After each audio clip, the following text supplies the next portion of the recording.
1992 FIFA ഔദ്യോഗികമായി ലോക ranking സമ്പ്രദായം ആരംഭിച്ചതിനു ശേഷം ലോകകപ്പ് ചരിത്രത്തിൽ ആദ്യമായി ലോകത്തിലെ ടോപ്പ് 4 റാങ്കുകാർ തന്നെ സെമി ഫൈനലിൽ മാറ്റുരയ്ക്കുന്ന അപൂർവവും ചരിത്രപരവുമായ നിമിഷത്തിനാണ് ഫുട്ബോൾ ലോകം സാക്ഷ്യം വഹിക്കുന്നത്. അർജന്റീനയും ഫ്രാൻസും ഇംഗ്ലണ്ടും സ്പെയിനും ലോകകപ്പിന്റെ സെമിയിൽ എത്തിയിരിക്കുകയാണ്. ആർക്കും ആരെയും തോൽപ്പിക്കാനാകുമെന്നത് കളിയുടെ സൗന്ദര്യം ഇനി കൂട്ടും.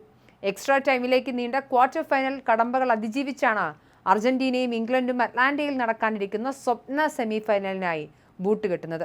നിലവിലെ ചാമ്പ്യന്മാരായ അർജന്റീനയും തോമസ് തുഷൽ പരിശീലകനായ ഇംഗ്ലണ്ടും മുഖാമുഖം എത്തുമ്പോൾ പോരാട്ടം കൊടുങ്കാറ്റായി മാറുമെന്ന കാര്യത്തിൽ സംശയമില്ല. ലോകകപ്പിന്റെ ചരിത്ര വഴികളിലേക്ക് നോക്കിയാൽ 2005 അന്താരാഷ്ട്ര ഫുട്ബോളിൽ അരങ്ങേറ്റം കുറിച്ച ലയണൽ മെസ്സി തന്റെ 21 വർഷം നീണ്ട ദീർഘമായ കരിയറിൽ ഇതാദ്യമായാണ് ഇംഗ്ലണ്ടിനെതിരെ ഒരു മത്സരത്തിൽ കളത്തിലിറങ്ങാൻ പോകുന്നത്. തന്റെ രാജ്യത്തിനായി 205 മത്സരങ്ങളും 6 ലോകകപ്പുകളും കളിച്ചു കഴിഞ്ഞ 39-കാരനായ മെസ്സിക്ക് ഇത് വിസ്മയിപ്പിക്കുന്ന ഒരു ആദ്യാനുഭവമാണ്. ഫുട്ബോൾ ചരിത്രത്തിൽ അപൂർവമായി മാത്രം സംഭവിക്കുന്ന ഈ അർജന്റീന ഇംഗ്ലണ്ട് പോരാട്ടം കാണാൻ ലോകമെമ്പാടുമുള്ള ഫുട്ബോൾ പ്രേമികൾ ആവേശത്തോടെയാണ് കാത്തിരിക്കുന്നത്. 2005 ജനീവയിൽ വെച്ച് അർജന്റീനയും ഇംഗ്ലണ്ടും സൗഹൃദ മത്സരത്തിൽ ഏറ്റുമുട്ടിയപ്പോൾ മെസ്സിക്ക് കളിക്കാൻ സാധിച്ചിരുന്നില്ല. ഹംഗറിക്കെതിരായ തന്റെ അരങ്ങേറ്റ മത്സരത്തിൽ വെറും 30 സെക്കൻഡിനുള്ളിൽ ചുവപ്പ് കാർഡ് കണ്ട് പുറത്തു പോകേണ്ടി വന്നതിനാൽ അന്നത്തെ ഇംഗ്ലണ്ട് മത്സരത്തിൽ മെസ്സി വിലക്കിലായിരുന്നു. ആ മത്സരത്തിന് ശേഷമാണ് മെസ്സി നീലയും വെള്ളയും ജേഴ്സിയിൽ സ്ഥിര സാന്നിധ്യമായത്. 2 പതിറ്റാണ്ടുകൾക്ക് ശേഷം അറ്റ്ലാന്റയുടെ മണ്ണിൽ തന്റെ അവസാന ലോകകപ്പ് സീസണിൽ ആ പ്രതികാരം തീർക്കാനും ചരിത്രം കുറിക്കാനും മെസ്സി ഒടുവിൽ കളത്തിലിറങ്ങുകയാണ്.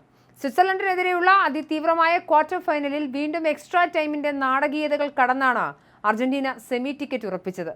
സ്വിസ് പട നിർമ്മിച്ച ശക്തമായ പ്രതിരോധ മതിലിനെ തകർക്കാൻ അർജന്റീന കഠിനമായി പരിശ്രമിക്കേണ്ടി വന്നു. ഒടുവിൽ ജൂലിയൻ അൽവാരസിന്റെയും ലൗതാരോ മാർട്ടിനസിന്റെയും എക്സ്ട്രാ ടൈം ഗോളുകളിൽ 3-1 അർജന്റീന ജയം വെട്ടിപ്പിടിക്കുകയായിരുന്നു. ഇതോടെ ലോകകപ്പ് ചരിത്രത്തിൽ എക്സ്ട്രാ ടൈമിൽ ഏറ്റവും കൂടുതൽ ഗോളുകൾ നേടുന്ന ടീമെന്ന സർവ്വകാല റെക്കോർഡും അർജന്റീന സ്വന്തമാക്കി 9 ഗോളുകളാണ് നേടിയിരിക്കുന്നത്. ലോകകപ്പ് ചരിത്രത്തിൽ എക്സ്ട്രാ ടൈമിൽ അർജന്റീന നേടുന്ന 5ാമത്തെ വിജയമാണിത്. ഈ നേട്ടത്തിൽ ഇറ്റലിക്ക് തൊട്ടു പിന്നിൽ 2ാമതാണ് അർജന്റീനയുടെ സ്ഥാനം. എക്സ്ട്രാ ടൈമുകളിലേക്ക് കളി നീളുമ്പോഴും സമർത്ഥ നിമിഷങ്ങളെ അതിജീവിച്ച് വിജയം തങ്ങളുടേതാക്കി മാറ്റാനുള്ള ലാറ്റിൻ അമേരിക്കൻ ചാമ്പ്യന്മാരുടെ കഴിവ് ഒരിക്കൽ കൂടി ലോകം കണ്ടു. നിർണായക നിമിഷങ്ങളിൽ മെസ്സി ഗോൾ അടിച്ചില്ലെങ്കിലും മുന്നേറ്റ നിരയിലെ മറ്റ് 3 താരങ്ങളും കൃത്യസമയത്ത് ഉണർന്നു കളിച്ചത് ടീമിന് രക്ഷയായി. മറുഭാഗത്ത് ഇംഗ്ലണ്ടും എക്സ്ട്രാ ടൈമിന്റെ കടുപ്പമേറിയ പോരാട്ടത്തിന് ശേഷമാണ് സെമി ഫൈനലിൽ അർജന്റീനയുടെ എതിരാളികളായി എത്തുന്നത്.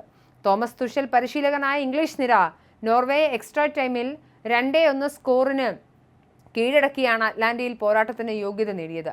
ജൂഡ് ബെല്ലിംഗ്ഹാമിന്റെ നിർണായക ഗോളാണ് ഇംഗ്ലണ്ടിന് വഴിത്തിരിവായത്. ഇരു ടീമുകളും എക്സ്ട്രാ ടൈം കളിച്ചെത്തുന്നതിനാൽ കളിക്കാരുടെ ശാരീരികക്ഷമതയും എനർജിയും സെമിഫൈനലിൽ നിർണായക ഘടകമാകും. സ്വന്തം ടീമിന്റെ ഈ വിജയത്തോടൊപ്പം ഇംഗ്ലീഷ് പരിശീലകൻ തോമസ് തുഷലും താരങ്ങളും അർജന്റീനയെ നേരിടാനുള്ള തയ്യാറെടുപ്പിലാണ്. നിലവിലെ അർജന്റീന ടീം തങ്ങളുടെ ഏറ്റവും മികച്ച ഫോമിൽ അല്ലെന്നും പ്രതിരോധത്തിൽ അവർക്ക് കൃത്യമായ പോരായ്മകളുണ്ടെന്നും ഇംഗ്ലീഷ് ക്യാമ്പ് വിലയിരുത്തുന്നുണ്ട്. ഈജിപ്തിനെതിരെയും സ്വിറ്റ്സർലൻഡിനെതിരെയും അർജന്റീനിയൻ പ്രതിരോധം വിറച്ച സംഭവങ്ങൾ തുഷലിന്റെ തന്ത്രങ്ങൾക്ക് കൂടുതൽ കരുത്തു പകരും. എന്നിരുന്നാലും ഏറ്റവും വലിയ പ്രതിസന്ധി ഘട്ടങ്ങളിലും വിജയിക്കാനുള്ള വഴി സ്വയം കണ്ടെത്തുന്ന അപൂർവ ശേഷി അർജന്റീനയ്ക്കുണ്ട്. തങ്ങളുടെ ഏറ്റവും മികച്ച ഫോമിൽ അല്ലെങ്കിലും ലയണൽ മെസ്സി എന്ന വൻമരത്തിന്റെ സാന്നിധ്യവും കളിക്കാരുടെ ഒത്തൊരുമയും ഏത് വമ്പന്മാരെയും വീഴ്ത്താൻ അവർക്ക് കരുത്തു നൽകുന്നു. അതുകൊണ്ട് തന്നെ ഇംഗ്ലണ്ടിന് അർജന്റീനയെ ലളിതമായി അങ്ങ് കാണാനും കഴിയില്ല.